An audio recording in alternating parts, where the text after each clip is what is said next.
Now let's go ahead and talk about the build quality and design. Now, we already know Samsung knows how to make fantastic electronics, phones included, and this Galaxy Fold 4 is no exception. It's a stunning device, even with the screens off, and it looks and feels really good. With the glass and metal combination, it feels good in the hand, and the hinge feels particularly solid compared to previous Fold models. Now, of course, time will only tell the long-term durability of the phone, but with the Corning Gorilla Glass on the exterior, hopefully you don't have much issue.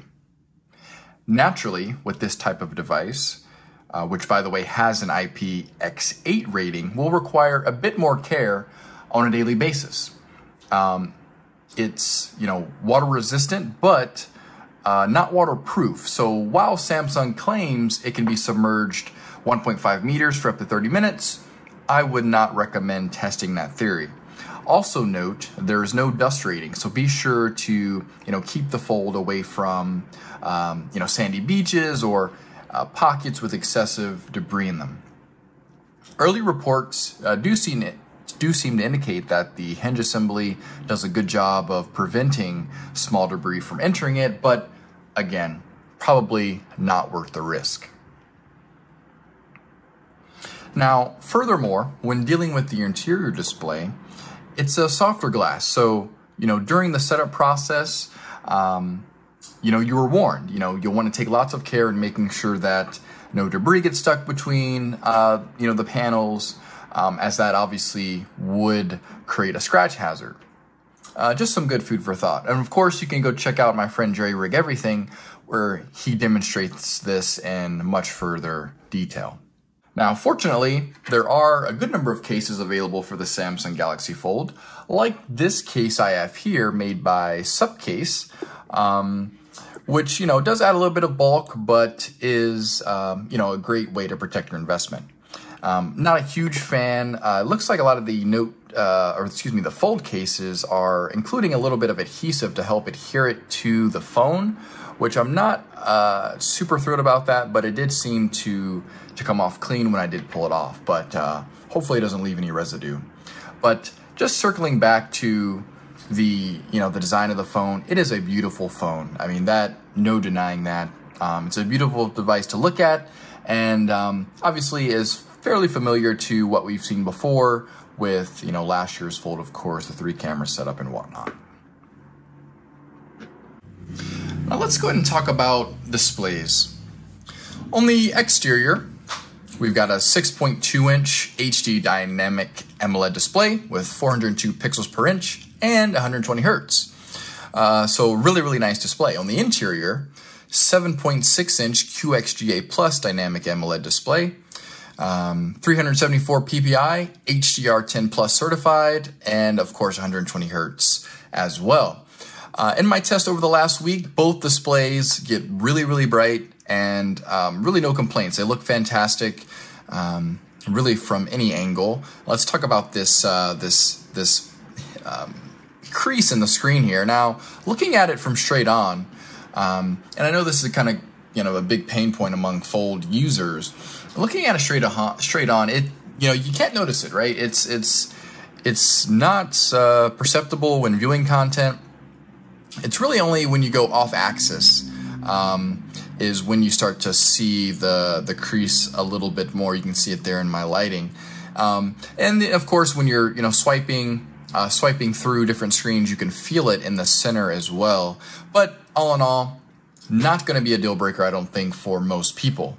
And I mean, really, it's a folding phone. How do you get rid of that crease? Who knows? I'm sure Samsung's engineers are working on it, but I think it's a small price to pay for this type of innovation. I want to now dive into the software of the Fold, because that's really kind of what matters most, right? When you're using this phone, of course it looks and feels great, but the software is what's really backing it up and what's giving you kind of that amazing experience. Now, the Fold 4 ships with Android 12, 12L, excuse me, which is specifically designed for larger screen devices, including foldables. The Fold 4 is powered by the Snapdragon 8 Plus, includes 12 gigs of RAM. And so really, you've got everything you need to back up. From a hardware perspective, you've got enough to back up the software. And so using the device on a day-to-day basis so far, I will say I did immediately put a launcher on it. Nova Launcher, it's kind of one of my go-tos for Android phones. I took it off for this video just because I know that, you know, not everyone's going to get that. So I wanted to provide kind of the most pure experience possible. So this is Android 12 on the Samsung. And so, you know, you've got obviously the traditional grid layout. You know, you've essentially got two phones, two candy bar style phones side by side. And obviously, what does that afford you? Well, it gives you greater real estate. So you can see here, I've got kind of the default Samsung deal here. I want to go ahead and dive right into just some content. I want to just show you what kind of what it's like. And so, you know, I was looking at some cruises earlier this afternoon. And so obviously, when you're using Chrome on this device, 9 times out of 10, you're going to get loaded the desktop version of whatever site you're going for. And so it might be a little small. Some of the little details are a little bit tinier to read, but you know, if you've got glasses or if you've got decent vision, it's no problem. I personally like this smaller text because you can fit more on the screen. And so, you know, from a web browsing perspective, fantastic experience. Let's go ahead and pop over to news here. Let's just check out some news. Right, so even just going through Google searches, you can see, you know, nice legibility, easy to navigate, no problems here. Love it. Now let's go ahead and go back home here. Now, obviously, you've got your standard, you know, SMS. Let's go ahead and pop there because I want to show just kind of how texting looks. So if you're looking at this, you know, obviously you've got the split keyboard here. You've got your threads on the left, your conversations on the right. And so just texting, hey there, how's it going? Definitely some adjustment as far as the screen real estate. You know, you have to kind of get used to first of all, the split layout, but all in all, really, really nice and really intuitive. And we're coming back home. Let's go ahead and pop into some other apps. This is what calendar looks like. Really nice, not bad, you know, nothing really to rave home here about, but just I can't stress enough just the amount of real estate you've got. It just makes it such a nice thing. Let's pop over to the Play Store here. Go ahead and update some apps here. So of course, you know, you've got your games, and we'll hop into some gameplay here in a little bit, but you know, this is what the Play Store is going to look like for you. So very similar to a traditional slab phone, but you see they make good use of the real estate. And with Android 12, of course, it's designed for these larger screens, so you're able to kind of get a little more out of each app. Now, not all apps are optimized for this. I've noticed certain games, certain apps, you know, they're not really optimized for the Fold yet, but hopefully in the future that will come to be. Now, we'll focus more on the inner screen here in a minute, but I wanted to pop over to the outer screen because this is where, you know, you might be spending a great deal of your time. You know, if you're just checking, you know, a quick text or answering a phone call, there's no need to open up the inner display. You can just kind of access things here. Now, compared to last year's Fold 3, the screen is a little bit wider, which you'll notice if you were to compare them side by side, which is nice. And this feels like a traditional slab phone. So, I mean, really, you don't even have to open the inside just for those kind of basic tasks. But yeah, I mean, no complaints here. Really, really nice. And totally suitable for just kind of your most basic tasks. All right, now let's see what open apps we've got open. I know I wanted to pop into some particular apps. Let's check the weather. Beautiful weather app. You can quickly see what's going on. Obviously, with the third-party weather apps, this is Samsung's app, but any third-party apps, most likely they're going to be optimized for this, as they would be for an Android tablet. Let's keep on moving right along here. I want to make sure I give you guys an optimal understanding of kind of what some apps look like. Let's pop over to Facebook. Now, traditionally, you know, Facebook is, their navigation icons are on the bottom. You know, you'll see your news feed, marketplace, notifications, and whatnot. But of course, you'll see here with the Fold 4, they're on the left. And you'll see this a lot with a lot of, I don't want to say a lot of apps, but many apps like this. You'll see the navigation bar move from the bottom over to the side. And, you know, I don't mind that really. It's not bad. You know, you can quickly go in, let's check out Marketplace. I mean, it's just really a nice experience. You're able to see all this information, nice big pictures, kind of the 2x2 layout. No complaints there. So I think all in all, you know, you're going to have a great time.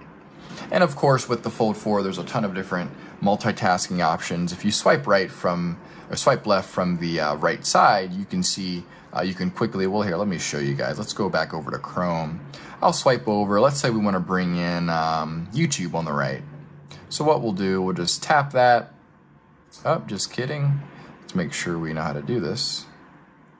There we go, drag it over. So now we've got, you know, Chrome on the left, YouTube on the right. We can swap them if we want to. You know, we can make them top and bottom if we want to. So really it's gonna be a multitasking power horse for you guys. Anybody who's using 2 apps at a time, maybe you're watching a video and want to have notes open, what have you, you're not gonna have any problems. Now, let's go and go back home. Let's check out some other apps that we've got open here. Email is another thing. I won't open my email because it's, you know, kind of personal, but email is like another great way to use this device. If you guys are, you know, just going through your inbox, checking out things or whatnot, it's a great way to just, you know, look at everything kind of with the most possible information all at once. Now, Instagram, not bad actually. You know, it's suited for the device. Now, when I first opened it, I did notice that it kind of loaded a little more narrow, but in these Samsung options, you have the ability to choose kind of how apps are opened. And so you can choose whether it's full screen, 4:3, etc., just to make it fit however you want. In my case, I wanted it full screen. I want to see these images as big as possible. Instagram is an image app, so you want to make sure that, you know, you can see the images as big as possible when you're looking at it on a device like this. Now, moving right along here, let's keep going. I was at the jukebox earlier, playing some music. Let's pop over to some games here. Now, obviously, this is going to be a great device for gaming. This is a laundry simulator, but you can just see, I mean, if you're looking at it, completely immersive. You got a good feel, so depending on whatever game you're working on, if you got your controls left and right, you can easily manipulate the game, get where you're going, do what you need to do. You know, let's pop open Asphalt 8. That seems to be kind of the game of choice when demoing this stuff. So we'll go ahead and load it open. You'll notice that it immediately rotated the game. So this is kind of the optimal arrangement when looking at gaming or content. But personally, I do like kind of the portrait orientation as well. I'm not sure which one I favor at this point, but this isn't bad. Let's go ahead and pop in here. Let's go ahead and, no thanks. Let's just try to get into a race here. Of course, they want to tell me everything about the game. I just want to race, but we're gonna go through. We're gonna deal with their stuff. So let's let that load up. But just know, guys, with this phone, you've got the latest and greatest specifications. So games are gonna look great. I mean, look at this. Hopefully the camera's doing justice, but it's very bright, really nice, and let's race.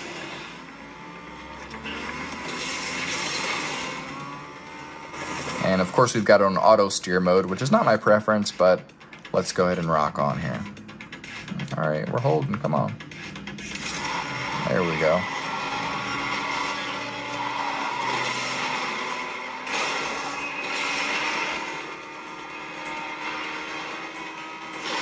Come on. I love the Mitsubishi Lancers. It's too bad they don't make those anymore. Let's go.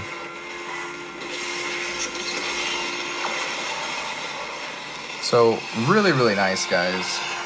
I could play this all day, but gaming looks fantastic. I mean, Asphalt 8, incredible. And I'm sure you'll get the same results in whatever games you like to play, whether it's, you know, Fortnite or PUBG or anything else, you know. So rest assured, gaming is going to be a joy on my Galaxy Fold 4.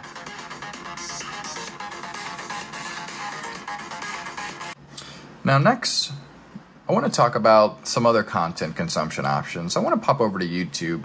I got a feeling for most people who buy this device, it's going to be a device where you're going to be, watching, reading, listening, something like that. Who's going to be using this for calls? I don't know. Maybe some. I mean, this is the content consumption powerhouse device. So popping over to YouTube, you can see you've got a 2x2 arrangement grid here of your feed, which is super nice compared to kind of the one column one, a traditional brick phone. Yeah, and if we pick a video, we'll turn it down here. This is kind of how it looks in portrait mode as it would on your traditional candy bar style phone. So you can scroll and see, your comments here. We'll check those out in a minute. You can see your recommended videos. Let's pop into comments. And so, yeah, I mean, you can just scroll. You got this nice big, it's, again, essentially two phones stacked against each other, right? Let's go ahead and go landscape mode here. You see the comments move to the right. Got your video to the left. Let's go full screen. Now, naturally, 16:9 is going to look kind of funny on this device, but all you got to do, pinch to zoom, and boom, zoom to fill, right? So really just gives you that maximum immersion with whatever it is you're watching. And, of course, this will apply to Netflix and any other video app that you guys like as well. Now, on that same line of thinking with consumption, let's go ahead and pop over to Scribd. And if you're not familiar with Scribd, that's a great ebook application where you can go and look up any type of ebook and read it. Let's go ahead and pop over to books. Let's just pick one. I don't know, 7 Habits of Highly Effective People. Let's read it. I just want to show you guys what books look like on the Galaxy Fold 4. All right, so boom, paradigms. Now, of course, with this app, you can adjust the font size and color and whatnot, so you can change it to, black and white, white on black, sepia kind of thing, change the font size. So super nice, highly recommend Scribd. But I mean, just reading through, one-handed use, it looks really nice, and I think I could see myself reading on this. Typically, I'll read on my iPad Pro 12.9, but whenever that's not available, this might be a good backup for sure. So definitely recommend for reading, and again, just content consumption in general. All in all, the software is really nice. I think it's been really nicely fine-tuned with Android 12L. Now, everything's been buttery smooth, not too many hiccups. I have some app crashes and whatnot. Sometimes with the continuity mode, so if you've got an app open, on the inner display, and you want to close the phone and go to the outer display. That did not work too well, so let's try that again. So let's say we've got a Chrome open on the inner display or outer display, and we want to bring it to the inner. How it's supposed to work is like this. You open it up and it automatically pops over, but some apps are not optimized for this. So what happens is if you've got it open on the outer display and then you try to open the inner, the app will have to reload. So hopefully that is fixed over time, but not really too big of a deal. Most of the Samsung apps, of course, are already optimized for this. A lot of Google apps are optimized for this, but it'll be kind of some of those third-party apps that you guys love that you'll want to flip from outside to inside, and it just reloads. So yeah, no worries there. Keep in mind too, S Pen is supported on this, sold separately. Make sure you get the proper S Pen. I'm not too really concerned with the S Pen. I've had the Note 20 for some time, and I don't really use the S Pen too much. And with this soft screen, I'm not really interested in applying pressure to it in any way, to be honest with you guys. Now, I want to talk about cameras, and you can see that we're shooting this on the iPhone 13 Max. Let me know how it looks in the video. That says my lens is dirty, which I don't believe. There we go. So this currently is shooting with the 4 megapixel under display camera, which is right here. And I'll be honest, it's not great. It's not great. Let's zoom in here. Let's take a picture. There we go. It is a little grainy, but it's an under-screen display. Not too many things to complain about. It's an under-screen display.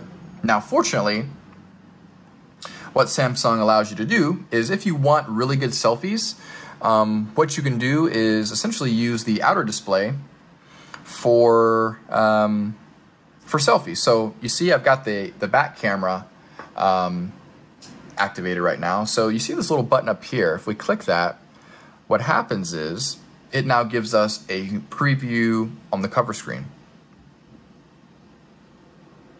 And so now we're able to then preview ourselves using the main cameras. And so then you're able to get that really, really nice shot with using, you know, whether the 50 megapixel main sensor or the 12 megapixel telephoto, whatever, you're able to do that with this screen. So this is probably what I recommend most people to use when doing a selfie.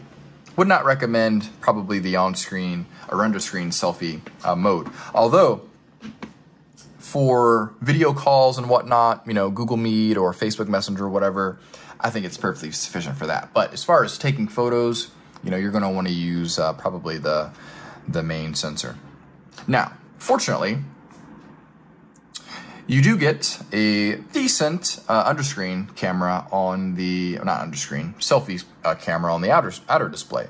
And this is going to be a 10 megapixel camera. Not too bad, right? So let's go ahead and pop that open. Take a picture. Boom. So not as bad as the underscreen. But all in all, I mean, you got 5 cameras on this thing. So, you know, you're going to be all right, I think. I think you're going to be all right. Plenty of options. So just making sure that, you know, whatever camera you use, it works for your situation.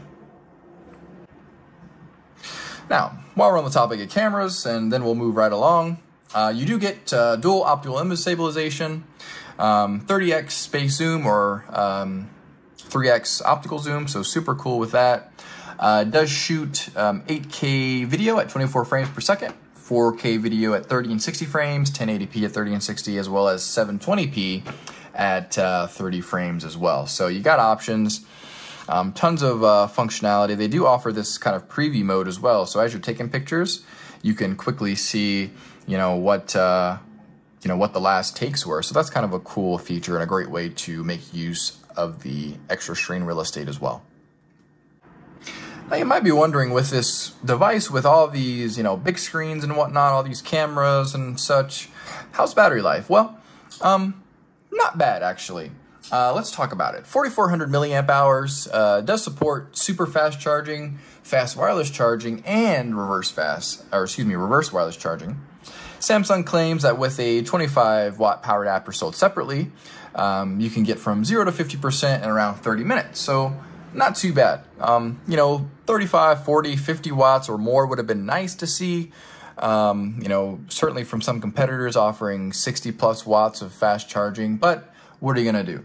I personally, you know, I like battery longevity. And so hopefully with the subdued 25 watts, you get a little more juice, a little more life out of the battery. But just looking at last usage since last charge, generally, you know, I've found that I've been getting anywhere between 4 to 5 hours of screen on time. And that's, you know, heavy use. That's fully bright. You're watching video, you're doing email, you're doing, you know, intensive things. So, you know, but I will say your results may vary, right? So what I get, you may not get. So it all depends on your usage. And so just keep that in mind as well. But I don't think it'll be a problem. I keep a USB-C charger, you know, with me at all times. And so anytime I'm, you know, feeling low or, you know, whatnot, I can go ahead and pop it in to the charger and boom, 0 to 50% in 30 minutes with a 25 watt charger or better.